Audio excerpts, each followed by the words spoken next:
Oh, it's going live. Now you're live.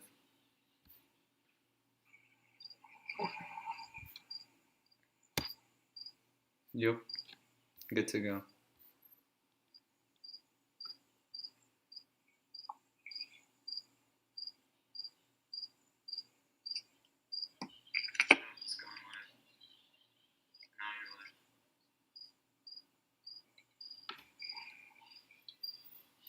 All right, welcome everyone. Happy Wednesday. It's a beautiful, almost fall day here in central Pennsylvania. I hope that some of you are out enjoying this opportunity of these days. Take a moment to get out your notes sheet for today. There will be a couple of times that I ask you to write things down. Say hello to your lab mates there in your Zoom and your TA. Stow any extra electronics and then just breathe.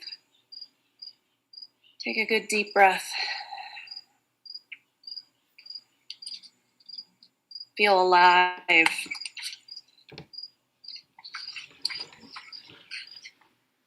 So on Monday, we were at this place where we were thinking even more deeply about our connection to our home, Earth. And our bodies as Earth, body as home, all of these connections that may or may not be new. And so I'm curious about what happened after Monday's class. Did you have any discussions, any connections, any observations that were new and different as you thought about, well, maybe as you thought about your poop and your pee and your spit and your sweat, your breath? Any connections? Take 3 minutes right now in your lab groups and think about this. We'll come back together at 2:35 after a quick conversation about what may have happened for you.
You can continue those conversations if they're fruitful.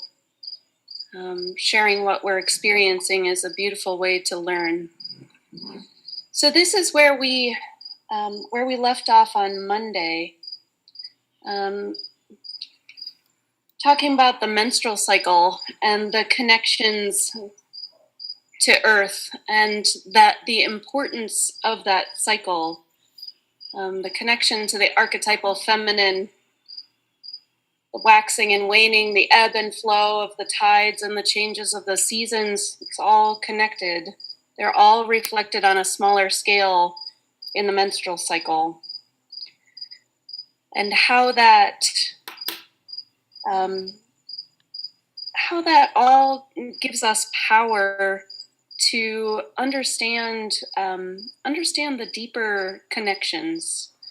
So the menstrual cycle is a process that allows us to birth, that allows us to give birth to new life.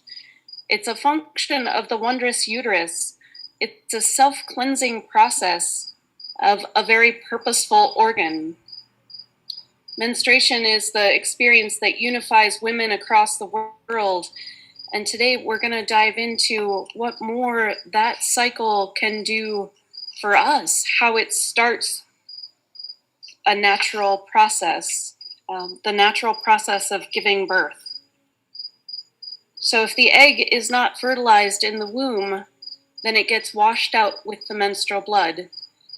If it is fertilized, then it starts a whole new process, a whole new life begins. And so I'd like you on your notes sheet today to take a moment and think about this, your beliefs about giving birth. And this is true, you whether you're a man or a woman or however you categorize yourself, you have beliefs about giving birth. So take a minute and think about this. If you feel so inclined, you can put your comments or your thoughts in the chat of your Zooms.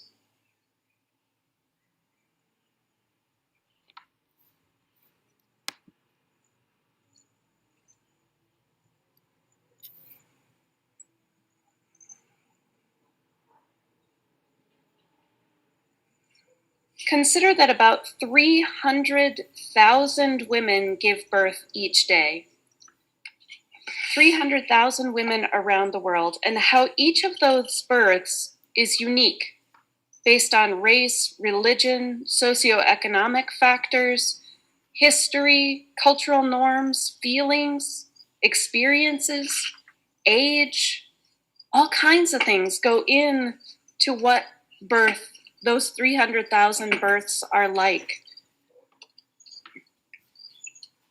So it's this process, the separation from the natural menstrual cycle, is because that cycle of life can be brought forth, is not something that we often consider unless you're trying to get pregnant. You're thinking sometimes intensely about the menstrual cycle. So let's think about this process of birth. How many of you know your story of your birth? Might be something to be curious about, to ask the people who know your story. Today I'm going to share my story. This is the story of my first son. I was so very excited. I had been married for 5 years, and it was such a beautiful time in my life to be preparing for a baby. I was a biology major in college, so I knew how the body could work. My husband and I did a childbirth class, and it taught us all about the logistics, mostly about the medications that could be offered to us, except I didn't pay much attention because I knew somewhere in my heart and my body that I wanted to have a natural birth. And I felt as though I was ready to do that. I was in pretty good shape, pretty healthy, and I loved being pregnant. To feel the miracle growing inside of me, wondering what he or she would be like, We didn't find out whether it was going to be a boy or a girl. I just was so into the excitement and the surprise, and being ready for whatever was going to come. And so I believed I was ready, except that I wasn't ready. That evening, I wasn't ready mentally or physically or emotionally for what was about to happen. That evening that labor started, I thought that I had eaten too much at dinner. I felt really gross. I felt overfull and my back was aching. And I stood and I stretched until it occurred to me that it was my labor starting. And so 2 hours into it, and my back pain was excruciating. I had no idea what was happening.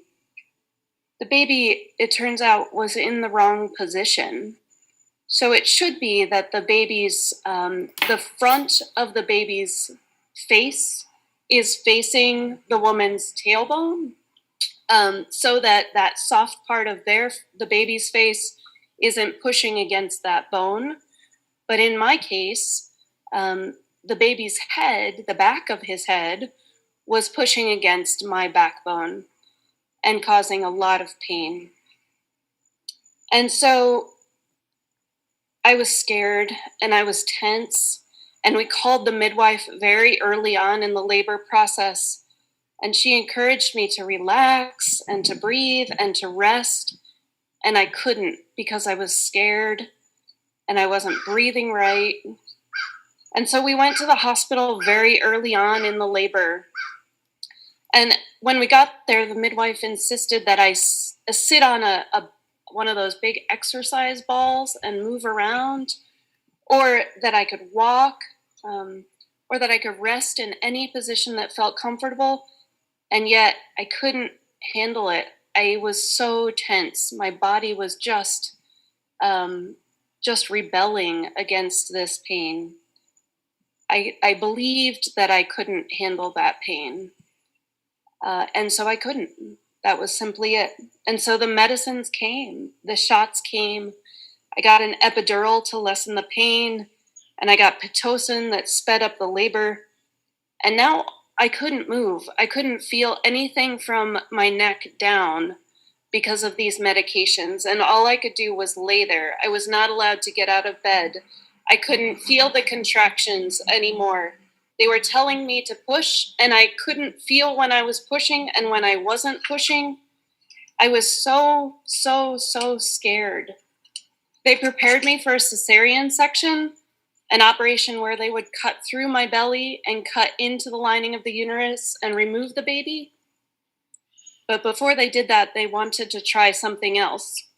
They asked us if they could use forceps or a vacuum extractor and help pull the baby out. And I never, ever thought that I would say yes to something so invasive. But for the baby and me, he needed to be out. Both of our lives at this point were not going to last very long if he didn't get out. And so they did. They were able to pull him out. And then they rushed the baby and my husband away to examine him. And I was left there by myself, feeling like an absolute wreck, emotionally and physically and mentally, not having had the experience that I thought I was going to have at all. I felt like a failure. And so that cesarean section that they were preparing me for, it turns out that it's pretty common. Here's a graph of the cesarean section rate, and see how it's tripled it's a six-fold increase over the last 40 years. There's 1 in 3 chance that a woman will be subjected to a cesarean section nowadays.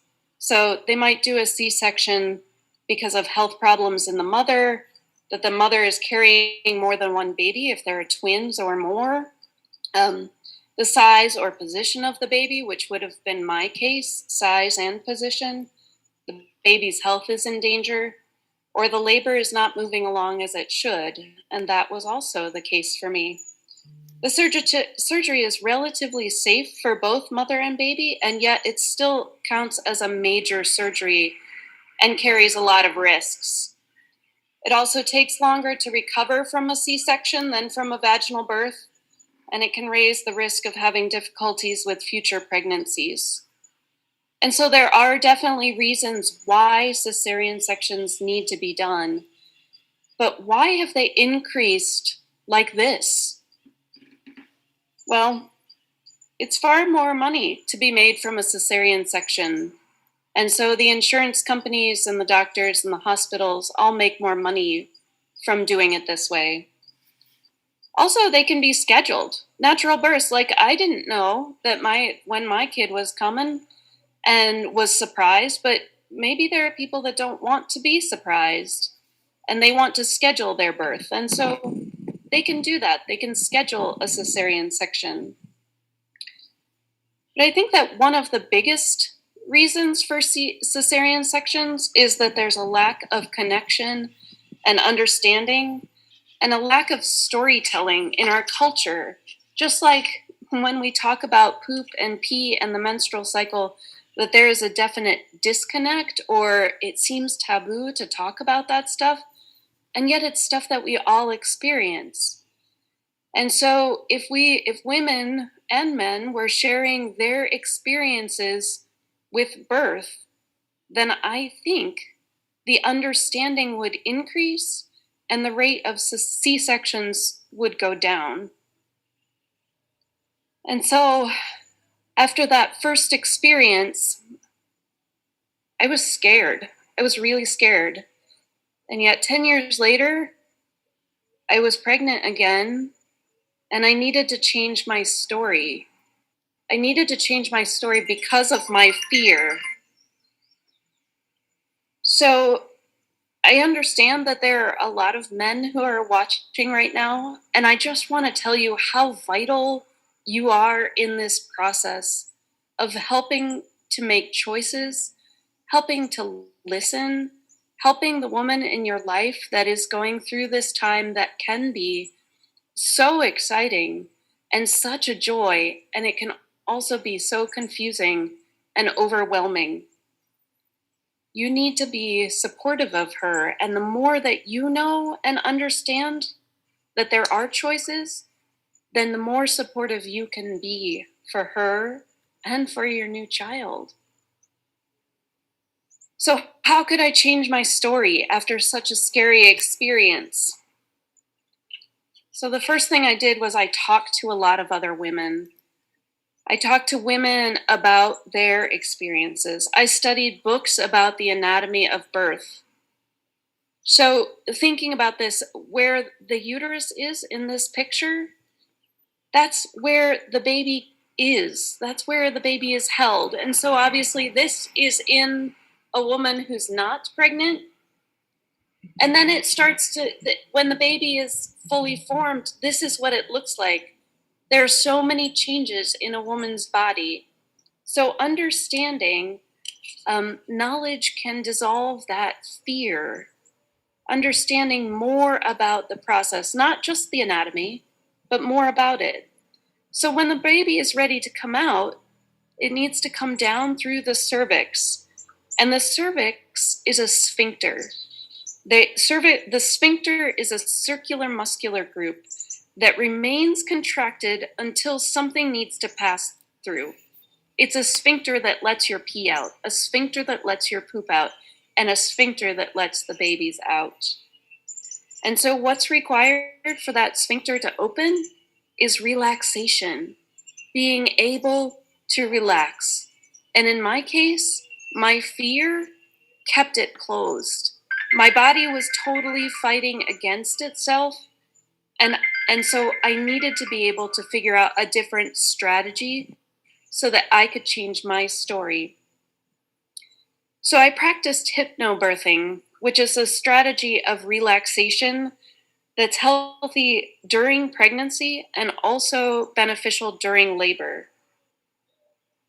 Hypnobirthing is a way of breathing and understanding what's going on in the body and letting the body do its own work.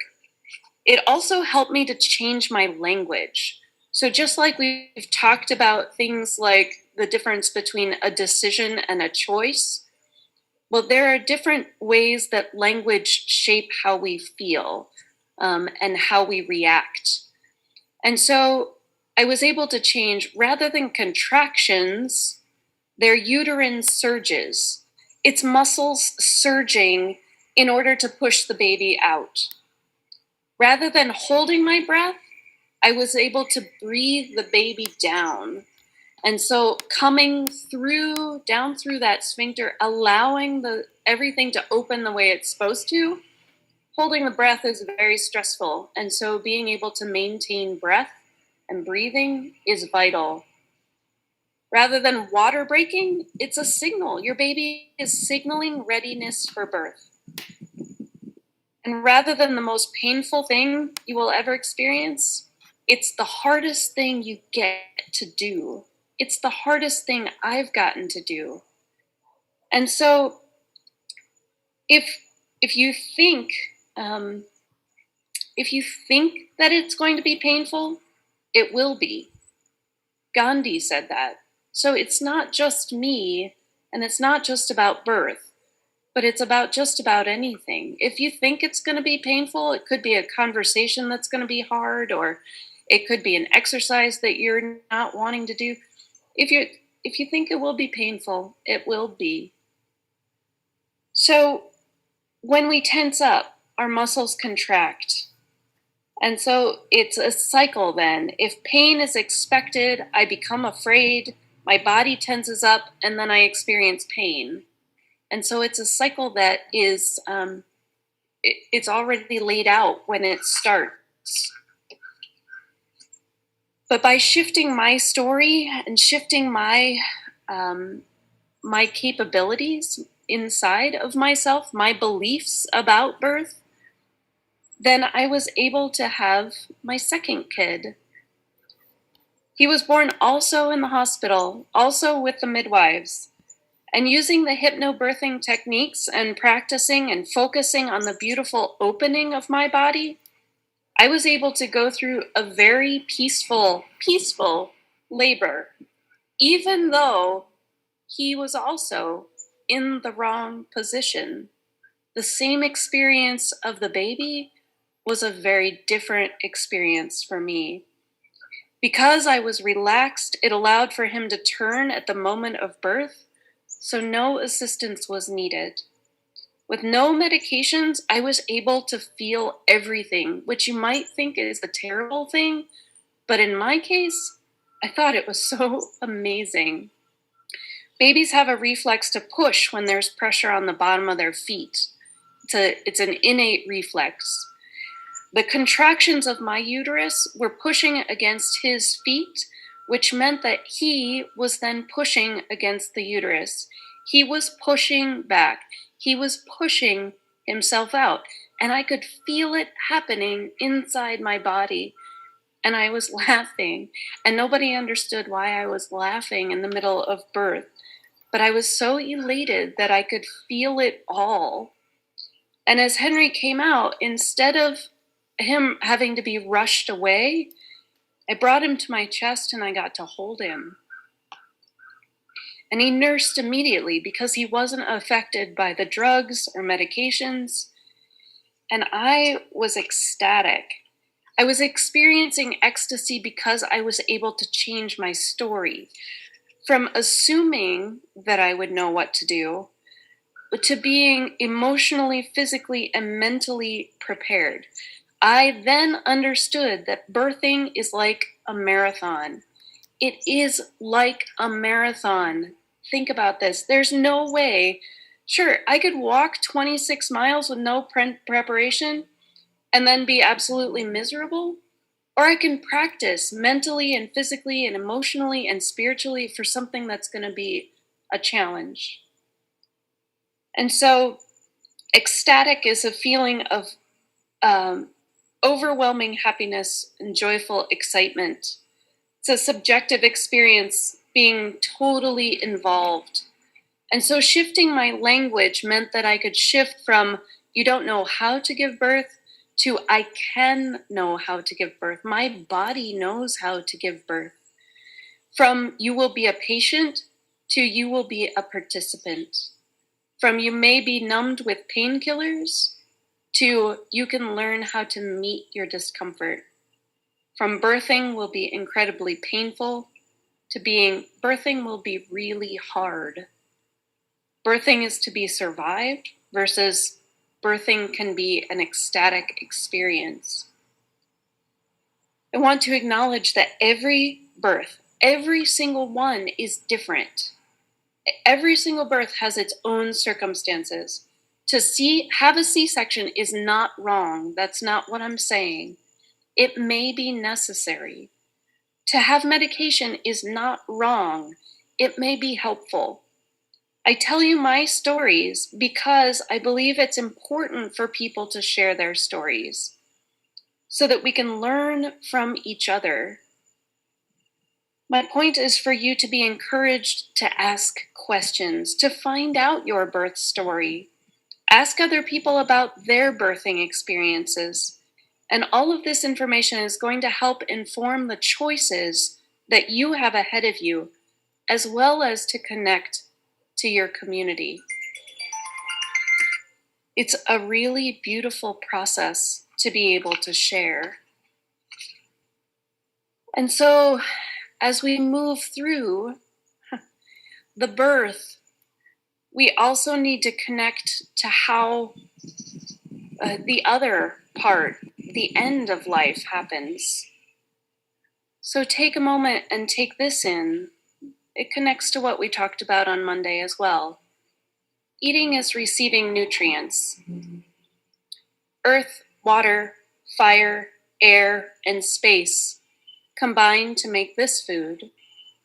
We take the lives and labor of numberless beings that we may eat. May we be nourished that we may nourish life. May we be nourished that we may nourish life. Take just 2 minutes in your groups, 2 or 3 minutes in your groups to consider what all this can mean. May we be nourished that we may nourish life.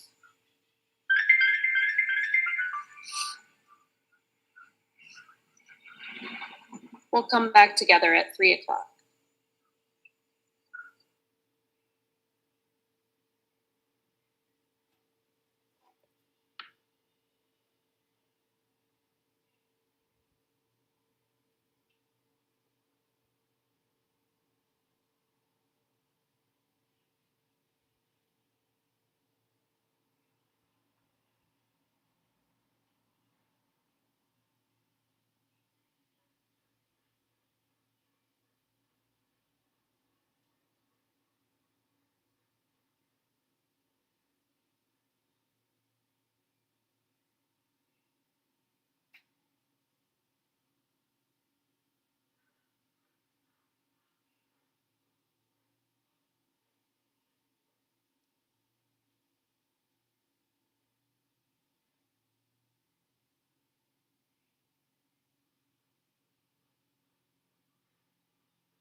So we are this: carbon, hydrogen, oxygen, nitrogen. We are this. Soil is the vehicle that transports the nutrients, the medium that holds it all and shares it with plants. And then those plants die and go back into the earth, in the cycle.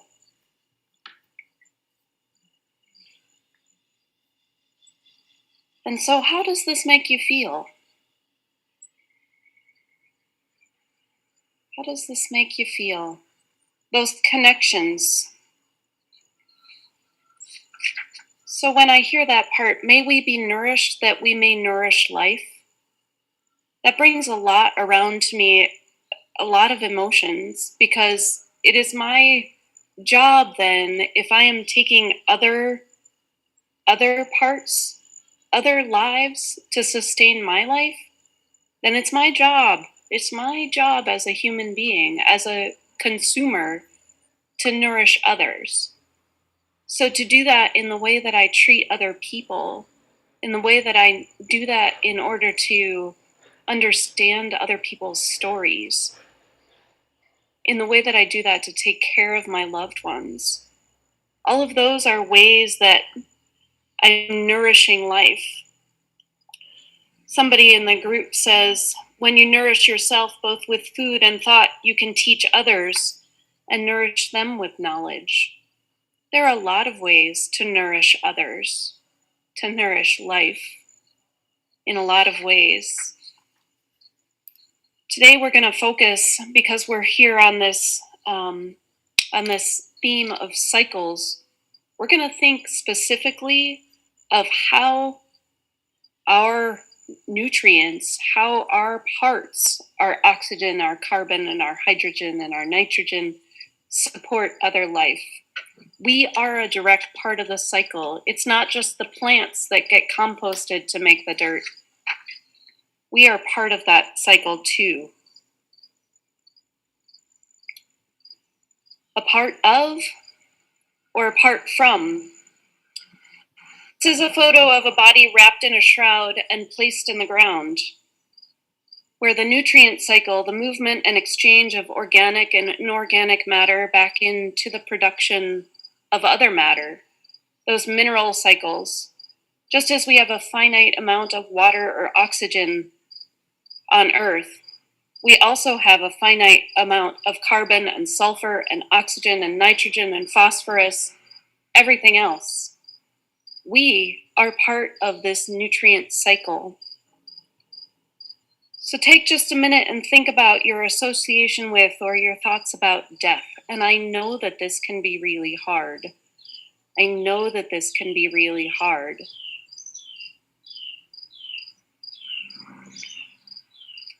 In my experience of living and talking with people, there's sometimes a fear of death and a disconnect of how we are part of the cycle. Again, this is one of those taboo subjects that might make you squirm.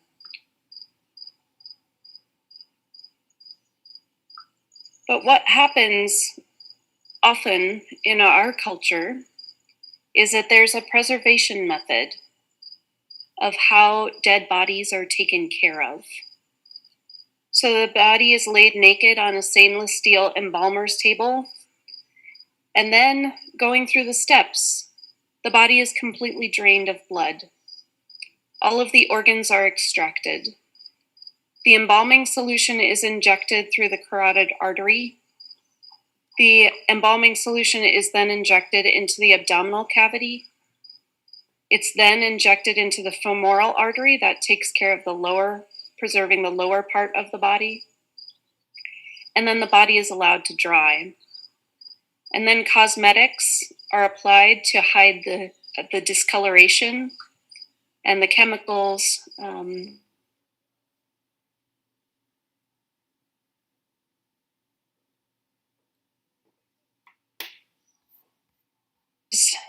what happens in the process of embalming, and why. Why do we go through all of this process, all of these chemicals? The chemicals that are involved are formaldehyde, glutaraldehyde, methanol, which is on the EPA's top 10 list of environmentally hazardous chemicals. It's a carcinogen in humans and other animals. Mortuary workers who do this work have a higher incidence of nasal cancer, leukemia, heart disease, diseases of the respiratory system, and suicide. These chemicals poison the land and the water over time. So why do we do this? It's to keep the body from decomposing. It's to keep those elements from going back into the soil, the carbon and the oxygen. We're afraid of what's going to happen to the body. It's afraid of how we're going to react. We are separated from this process. We put those toxins into our loved ones just so they look good for us. Then following the funeral or the viewing, the body is sealed inside a metal casket or a lacquered wooden coffin, which is it's in a wooden box or a metal box, and then it's lowered into a concrete vault, and then it's buried. And that reinforced concrete tomb is covered with a ton of dirt and planted with a monoculture of grass, which is kept artificially green with weed killer and pest killer. And above ground, the local cemetery may look pastoral, peaceful, natural. But however, below the surface, it serves as a landfill of hazardous wastes and non-biodegradable materials. I grew up essentially right next to a cemetery. My grandfather was the caretaker of a cemetery. He sold the stone markers. I spent a lot of time in cemeteries as a kid. It might sound kind of weird, but it was my time with my grandpa. And we would go around to different cemeteries and engrave the numbers in those markers. And so I spent a lot of time in cemeteries, and I had no idea what was going on. For me, cemeteries were a place to play and enjoy and think about how precious those loved ones were to other people. But I had no idea the process. In my hometown, there are 4 generations of Andersons in our local cemetery. I can see where my great-grandparents are, my great-great-grandparents are, my grandparents are, and where I will be someday, maybe. And so over time, from the time my great-great-grandparents passed away to now, how did this become the accepted way of doing things? How did we become even more separate? There's this other option, of course, cremation, which is another alternative. The practice of cremation has become as common as the traditional burial that I mentioned before. In fact, about more than half of Americans choose to be cremated. So for that process to happen, the body is placed in a vessel that is combustible, yet strong enough to hold the weight, probably something wood. The cremation then takes place in a specifically designed furnace, referred to as a cremation chamber, and exposed to extreme temperatures, somewhere between 1800 and 2000 degrees Fahrenheit.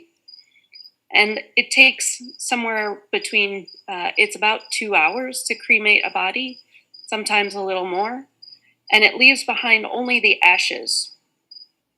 So then the ashes are cooled, and then the remains are inspected for any metal remnants that are left behind. So it could be that after surgery there are pins or screws that were surgically placed during the person's life. The metal is removed by hand or with strong magnets, and then the metal is often sent for recycling. The cremated remains are then ground up by a special processor, resulting in the final ashes that often come in a pretty container like this. So, from that information that I can find, there are two important environmental aspects to consider here. The amount of energy used to burn that body to ash, it seems as though it computes to about 28 gallons of gasoline, fossil fuels that are powering these cremation chambers. That would get me to Miami, Florida. 28 gallons of gasoline, Miami, Florida, in my Honda Fit. It's non-renewable energy. That will contribute to some issues that we're going to talk about in the near future. The other thing is that sometimes there are heavy metals in the ash that's left behind. So from there, what are the other options? This is Winston. He is was my goofy, fun-loving Labradoodle. And one day I came home and Winston was laying outside. It was very obvious that he was not well. And so I scooped him up and I carried him inside and I built a fire in the fireplace and laid his pillow in front of the fire. And so over the course of the evening, I called the vet, but it was very obvious that Winston wasn't going to get better. And so there, over the course of the evening, Winston just slowly went away. He was surrounded by all the people who loved him. He was being held by my oldest son as he died. The kids were around, I was making dinner, and his death was part of our life. Obviously, it's still pretty emotional. And part of the emotion around that is that it was so beautiful because it was so natural. We wrapped Winston up, we took him outside, we wrapped him in a sheet, and we buried him in the backyard.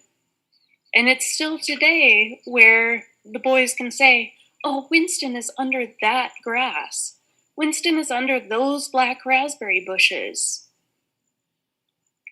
And his death taught me so much. And so, yes, I know that Winston is just a dog. And I bet many of you can relate to how difficult it can be to lose a pet. But what if we transfer this story of Winston to us? What if we can use what we learned, what I learned, in how natural that process was? So there is a company, of course, somebody has tried to profit on this. There's an Italian company that has created these human body tree pods where the body is placed into the pod and then nourishes the tree that's growing with it. They're gaining in popularity. It's a different way of commercializing death that may help some people to understand the connections, which I do appreciate, but you don't need to purchase a product. Check out this video. I think that the shift has been that people are not satisfied with the whole process of burial that we've been practicing in this country. For most of my life, I assumed that I would be cremated. And then when I read about green burial, I thought, really, this is the option that makes the most sense, to return my body to the earth in a natural and rather sacred way, without poisoning my body with chemicals or burning it up into the atmosphere. Penn Forest is the first exclusively green cemetery in Pennsylvania. What that means is all of the burials in this whole cemetery are green burials. So when you come onto the property, it looks very natural. It doesn't look like a typical cemetery that you think of with, granite headstones and, upright markers or mausoleums. It's like a forest or a park. It's more like if you go to City Park or go out in the country, it's just make the land look like it did before humans came onto the scene. Dignity in what you do with a person when they died. It's beautiful. If I can wash him myself, if I don't have to put all sorts of things into his body, but just being very natural and dignified in the way of how I treat my husband, even when he's dead. The second would be simplicity. I do not want to be caught up in all this materialistic thinking about a funeral, but want to be focused on what is really important and simple. And that would be to bury people like they did it 100 years ago. My example to people who ask this, well, is it legal? And I say, yes, it's legal. Think about what's happened in the state of Pennsylvania with all the rural farmhouses over the years. A family member dies. What happens? Simple coffin, back on the property, underneath some trees someplace.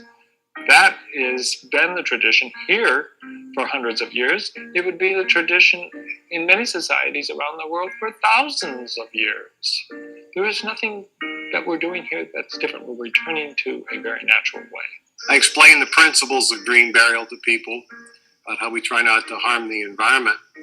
And they listen to that. But when I tell people that we're going to bury them between trees in the woods, they really like that idea. So, and so do I. People have been dying since the beginning of people, and people have been birthing since the beginning of people. It's all a cycle. And so what do we do with that information as we think and as we feel our way into this, as we feel our way along, as we use all of our equipment, our head and our heart and our gut? It just helps us. So the human body at death, is it about separation or is it about connection? It's really something to consider and to think about your thinking for that. Birth and death, separation or connection. I'll just end with this. You may want to write this down. Life is a matter of choices, and every choice you make makes you. Thanks very much for being with me today. I hope that you can get outside. Sometimes after this class, I just need to lay in the grass and just be and breathe. And I hope that you follow what you need to do, what feels right to you in your choices. I hope that you have a beautiful day.